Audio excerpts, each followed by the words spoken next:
很多天生比较瘦的小伙伴都希望通过练大自己的胸肌，从而看上去更壮一些。就像我以前一样，这是我18岁137斤时候的照片。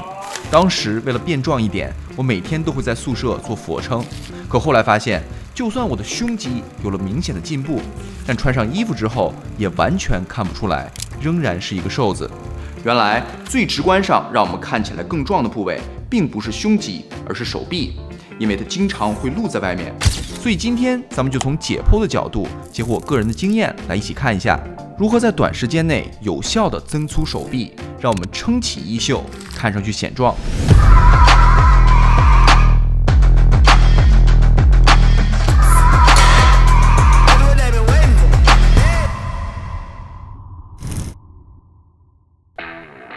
一提到练手臂，我们首先想到的就是弯举这个动作，因为当我们屈肘的时候，肱二头肌会有明显的收缩，从视觉上看起来手臂会变粗。然而普通的弯举不仅很容易让身体其他部位借力，同时新手也很难找到发力感。所以第一个我推荐的手臂动作是靠墙二头弯举。首先，双脚与肩同宽，将整个后背以及头贴在墙上，在保持这个姿势的情况下进行弯举，你就会发现我们很难再耸肩或者用腰来借力，从而就会有更多的重量传导到我们的手臂上。同时在弯举的时候，我们可以微微的外旋小臂，感受小拇指附近发力，这样可以让我们手臂的内侧和外侧都有强烈的收缩感。因为没法借力，我推荐大家选择轻一点的重量开始，做8到12次。家里没有哑铃的小伙伴，可以用负重书包或者弹力绳来代替，都会有不错的效果。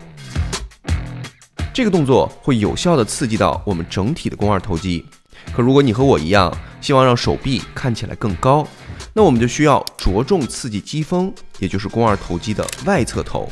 这里我推荐拖拽式弯举这个动作，因为当我们将手臂放在身后，肱二头肌的外侧头就会处于一个被拉伸的状态。保持这个位置做弯举，就会让外侧头得到最全面的收缩。同时在握哑铃时，我们可以握得稍微靠上一点，这样在外旋小臂时会有更多的重量传递在肌峰上。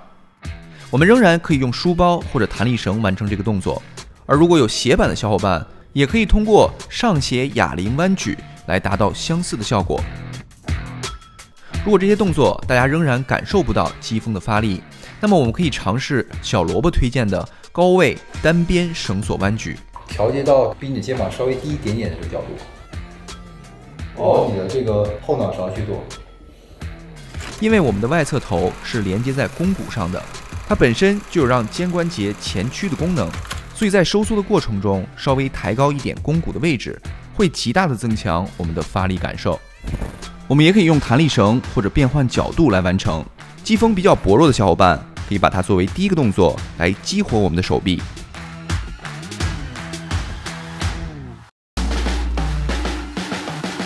另一个让手臂变粗的方式，就是增加我们二头的宽度，也就是加强肱二头肌的内侧头以及肱肌。尽管所有的二头弯举动作都会刺激到这2块肌肉，然而通过改变握距以及变换角度，可以有效地帮我们分别刺激它们。根据2014年的调查研究发现，在对比了只屈肘和屈肘加手掌后旋的肌电图之后，他们发现屈肘加手掌后旋的发力方式对于肱二头肌，尤其是内侧头有着最明显的刺激。而另一篇美国运动委员会的文献则发现，相比于其他的二头动作，集中式弯举对于单边的肱二头肌有着最高的刺激。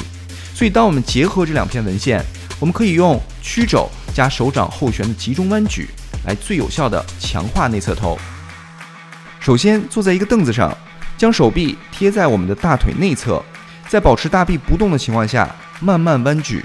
同时后旋手掌，感受小拇指朝外发力，在顶峰保持 0.5 秒，然后还原。整个动作过程中，大家要时刻保持手臂稳定，这样会更有效地练到我们的内侧头。我们仍然可以用书包来完成这个动作，而家里没有凳子的小伙伴也可以用跪姿来完成。除了肱二头肌之外，经常被我们忽略的一块肌肉就是肱肌。尽管从视觉上看它并不突出，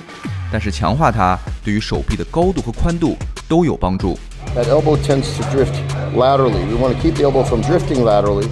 so we can keep the stress on the brachialis. 和肱二头肌不同，肱肌的唯一功能就是曲肘，所以当我们固定住肘部的位置，让手腕保持中立位，再进行弯举，就会对它有最明显的刺激。同时，身体微微前倾，在下放时可以适当收缩三头，从而让我们的肱肌有最完整的收缩。我们同样可以用弹力绳或者书包来完成这个动作。想要增粗手臂的小伙伴，也千万不要忽略这块肌肉哦。根据上面的动作，我给大家安排了一个加强肱二头肌的完整计划。因为是小肌群，它的恢复速度比较快，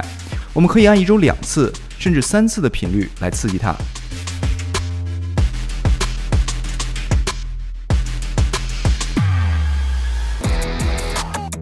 要想增大我们的手臂，其实最重要的是增加肱三头肌的维度，因为它占了整个手臂的2/3。它主要分为长头、内侧头和外侧头这3个部分。而从视觉上最影响手臂粗细的就是长头。和其他2块肌肉不同，长头除了伸肘的功能之外，还有辅助肩关节伸直和过伸的功能。所以当我们有目的性的调整肩关节的位置，可以更有针对性的刺激长头。我首先推荐单臂下压加后伸这个动作，保持核心稳定的同时，身体微微前倾，然后向下伸肘，感受肱三头肌的收缩。在到达底端时，继续向后伸肩，超过我们的躯干。这时你应该感受到长头有非常强烈的灼烧感。我们也可以用绳索来完成这个动作，它可以非常好的让我们感受到长头的发力，从而为接下来的动作做准备。同时，2007年的调查研究发现，我们的肱三头肌有将近60%都是由会计纤维组成的，也就是说，融合一些大重量训练会对它有更好的效果。这里我推荐站姿哑铃臂屈伸这个动作。首先双手握住哑铃，然后用膝盖抬到肩膀上，慢慢的将整个手臂移动到身后，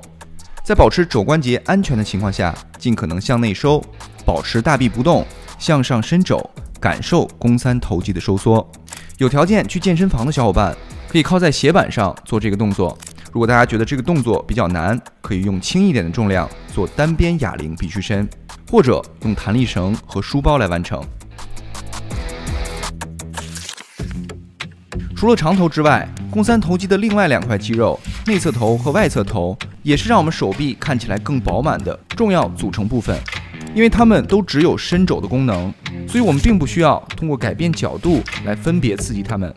2000年的一篇文献对不同三头动作的肌电图进行了对比，我们可以看到，对于内侧头和外侧头来说，绳索下压有着最高的效率。我个人在做这个动作的时候，喜欢用绳子来完成，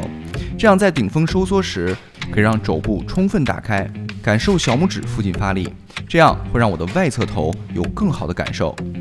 而如果没有任何器械的小伙伴，也可以通过自重的方式来练到我们的肱三头肌。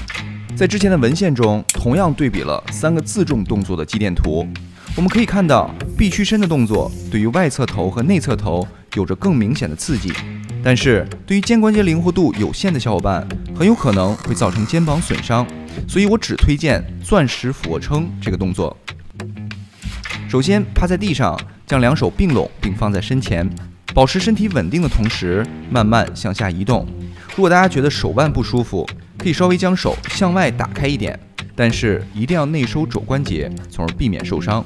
起身时不要只做半程，而是要完整伸直肘部，这样会最大化刺激到我们的外侧头。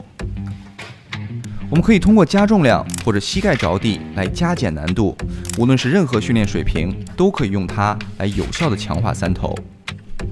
结合上面所有的动作，我给大家总结了一个3头的训练计划。对于我个人来说，3头相对2头比较强，所以我1周只会练1次。但是根据个人需求，你可以跟胸部训练一起，每周练2次甚至3次以上。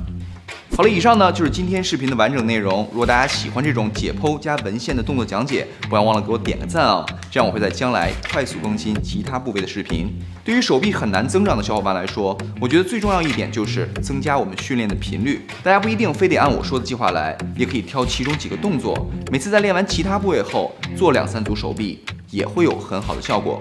好，那今天视频到这里，咱们下期见，拜拜。